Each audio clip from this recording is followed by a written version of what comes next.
बिस्मिल्लाहिर्रहमानिर्रहीम। अस्सलाम वालेकुम स्टूडेंट्स। अभी हम आज करेंगे जो लास्ट टाइम हमने प्रिंट एफ एक फ़ंक्शन किया था उसको थोड़ा सा रिवाइज़ करेंगे और फिर हम नेक्स्ट लेक्चर करते हैं।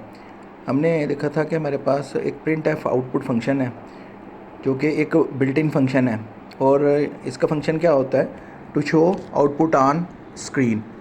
और उसमें एक एग्जांपल हमने की थी, जो एक हमारा प्रोग्राम है उसमें हम प्रिंट एफ फंक्शन को किस तरह से यूज़ करते हैं।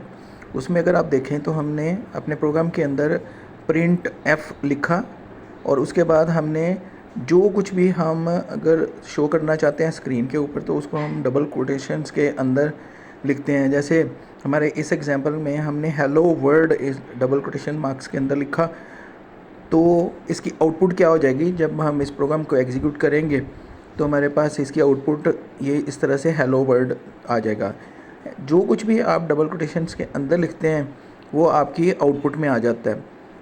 इसी तरह से एक और एग्जांपल हम देखते हैं जिसमें हम क्या करते हैं कि आप हैश इंक्लूड से अपना प्रोग्राम शुरू करते हैं और इसी तरह से आप प्रिंट एफ में एक डबल कोटेशंस के अंदर अगर एक नेम आप प्रिंट करना चाहते हैं, सपोज़ उसके अली अहमद आपने लिखा, तो इसमें क्या है ALI जो है वो आपने कैपिटल में लिखा और AHMED आपने स्मॉल लेटर्स में लिखा हुआ है। तो इसकी आउटपुट अगर आप देखें तो एज़ इट इज़ जिस तरह से आपने डबल कोटेशंस के अंदर लिखा हुआ है उसी तरह से आपकी ये आउटपुट अली अहमद जो है ये आपकी आउटपुट हो जाएगी। तो यही वाला आपका जो है ये एक्चुअली आपकी एक्टिविटी जो 2.2 है वो बुक पेज नंबर 24 के ऊपर लिखी हुई है। ये एक्टिविटी आपकी किस तरह से है कि अगर आप बुक से देखें तो एक्टिविटी में लिखा हुआ है write a program that shows your first name in upper case, जो कि आप कैपिटल में लिखेंगे।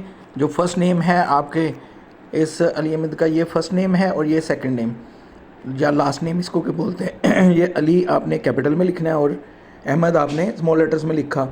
तो आपकी एक्टिविटी है write a program that shows your first name in upper case and your last name in lower case letters on screen. तो उसके लिए आपने इस तरह से डबल कोटेशंस के अंदर लिखा।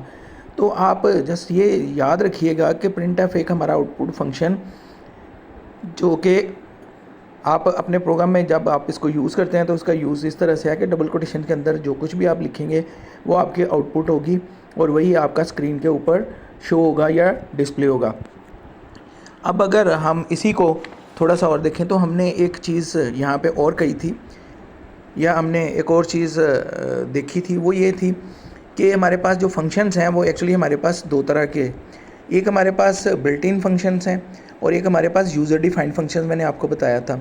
जो बिल्ट इन फंक्शंस हैं वो हमें सी जो प्रोग्राम है, जो प्रोग्रामिंग लैंग्वेज है वो हमें प्रोवाइड करती है जो ऑलरेडी उसके अंदर डिफ़ाइन है और इसी तरह से उनकी डेफिनेशंस मौजूद हैं कि आपके ये फंक्शंस कैसे यूज़ होंगे। और इसी तरह से हमारे पास जो यूज़र डिफाइंड फंक्शंस हैं वो यूज़र जब प्रोग्रामर जो है वो उसको खुद से डिज़ाइन करता है और उनकी डेफिनेशन अपने उस फंक्शन के अंदर जो है वो लिखता है। अब हम ये आपके बुक के अंदर अगर आप इस बुक को देखें तो ये वाला पेज है जो आपका पेज नंबर 23 है, जो इंट्रोडक्शन और ये सारा था। आप इसकी अच्छी तरह से रीडिंग करें, इसको देखें और इसमें जो कुछ मैंने आपको बताया यही सारा कुछ इसके अंदर मौजूद है। अब उसके बाद नेक्स्ट में अगर आप देखें नेक्स्ट पेज जो है आपका, तो उसमें ये वाला जो अभी मैंने एक एक्टिविटी 2.1 है वो आपकी बुक में है। आप यही वाला सेम प्रोग्राम उसी तरह से है कि अगर आप ये डबल कोटेशंस के अंदर जो कुछ आप लिख रहे हैं, जैसे I am upper case and this is lower case, ये एज इट इज़ आउटपुट भी यही आपकी होगी। इसकी आप देखिएगा, लिखिएगा कि इसकी आउटपुट आपको किस फॉर्म में आएगी जैसे आपको अभी मैंने बताया। इसी तरह से ये एक्टिविटी जो 2.2 ये भी अभी मैंने आपको करवा दी। हमारे पास नेक्स्ट आता है फॉर्मेट स्पेसिफाइड, जो नेक्स्ट टॉपिक है उसकी तरफ हम आ रहे हैं। आप देखें फॉर्मेट स्पेसिफाइड्स क्या होते हैं। इससे पहले आप ये देखें कि आप अगर किसी भी एक वेरिएबल को आप डिक्लेयर करते हैं और उसके अंदर इनिशियलाइज़ करते हैं, उसको एक वैल्यू असाइन करते हैं इंट और एज, और उसके अंदर 35 आपने लिखा हुआ है, आपने एज को एक वैल्यू दी हुई है इस वेरिएबल के अंदर विच इज़ 35। हम क्या करते हैं कि अगर हम इसको I want to display the value of this variable age on screen, अगर मैं इस वेरिएबल की वैल्यू को प्रिंट करना चाहता हूँ, सपोज़ हम 35 को प्रिंट करना चाहते हैं, तो हम किस तरह से इसको प्रिंट एफ में यूज़ करते हैं। तो अब देखें प्रिंट एफ अगर हमने डबल कोटेशंस के अंदर एज लिखा, ये वाला जो है वो अगर आप लिखेंगे तो इसकी आउटपुट क्या होगी। अगर आप इसकी आउटपुट देखें तो ये आउटपुट इसकी ये होगी जिसमें एज लिखा आएगा। देखिए अभी मैंने आपसे कहा कि जो कुछ आप डबल कोटेशंस के अंदर लिखते हैं, एज आपने लिखा तो ये एज इट इज़ आपका एज ही लिखा जाएगा, ना कि इसकी वैल्यू, इस वेरिएबल की वैल्यू प्रिंट नहीं होगी या ये शो नहीं करेगा। अब अगर हम ये वैल्यू शो करना चाहते हैं, मीन 35 अगर हम प्रिंट करना चाहते हैं, तो फिर हम उसके लिए क्या करते हैं जी। इट डज़ नॉट, पहले तो ये है does not display the value stored inside the variable age. उस एज के अंदर जो वैल्यू है 35 वो नहीं प्रिंट होती, इंस्टेड इट जस्ट डिस्प्लेस, क्या करता है वो, whatever was written inside the double quotes of print F. तो आपने ऊपर भी अभी देखा जिसमें डबल कोट्स के अंदर आप जो कुछ भी लिखते हैं वो स्क्रीन पे प्रिंट होता है, ना कि इसकी वैल्यू प्रिंट होती है। तो यहाँ पे भी एज प्रिंट होगा, जो कुछ आप डबल कोटेशन के अंदर लिखेंगे, ना कि उसकी वैल्यू प्रिंट होती है उस वेरिएबल की।